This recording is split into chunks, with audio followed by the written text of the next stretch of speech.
8살 먹은 딸이 사라졌습니다. 경찰은 딸의 유골 일부를 찾았지만 이를 숨겼고 그냥 단순 가출로 처리했죠. 30여 년 전 연쇄살인범 이춘재에게 살해된 초등학생의 유가족이 국가를 상대로 낸 손해배상 소송에서 승소했습니다. 재판부는 정부가 2억 2천만 원을 배상해야 한다고 판결했는데 부모님은 모두 다 돌아가신 뒤입니다. 윤기련 기자가 보도합니다. 1989년 7월 경기도 화성에 살던 8살 김 모양이 학교 수업을 마치고 집으로 가다 실종됐습니다. 당시 경찰은 김 양이 가출했다고 결론 내렸고 30년 동안 미제 사건으로 남았습니다. 그런데 2019년 연쇄살인범 이춘재가 김 양을 살해했다고 자백한 이후 재수사가 시작됐습니다.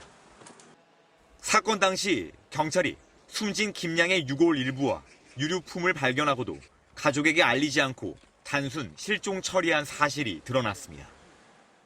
김 양의 가족은 경찰의 조직적인 증거인멸로 사건에 대한 실체 규명이 늦어졌다며 2020년 3월 정부를 상대로 손해배상 소송을 냈습니다. 소가 제기된 지 2년 8개월 만에 재판부는 당시 경찰의 위법 행위와 유족의 정신적 피해가 인정된다며 유가족의 손을 들어줬습니다. 1심 재판부는 정부가 김 양의 부모에게 각각 1억 원, 김 양의 오빠에게 2천만 원의 위자료를 지급하라고 주문했는데 김 양의 어머니는 소송을 낸 직후 세상을 떠났고 최근 김 양의 아버지마저 숨졌습니다.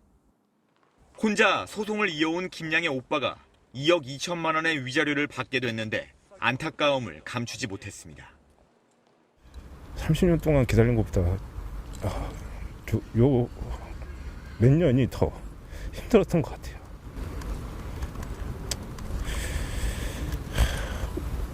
조금 더 빨리 판결이 나와서 들었으면. 김 양의 오빠는 1심 판결문을 검토하고서 항소 여부를 결정하기로 했습니다. MBN 뉴스 윤기란입니다. 안녕하세요. 김주하입니다. 공정하고 신속한 MBN 뉴스 유튜브를 통해서도 만나보실 수 있습니다. 특히 더 많은 뉴스와 라이브를 보고 싶으시다면 오른쪽을 눌러서 구독하시면 됩니다. 어렵지 않죠? 빠르고 정확한 뉴스로 계속 찾아뵙겠습니다. MBN 뉴스를 시청해주신 여러분 고맙습니다.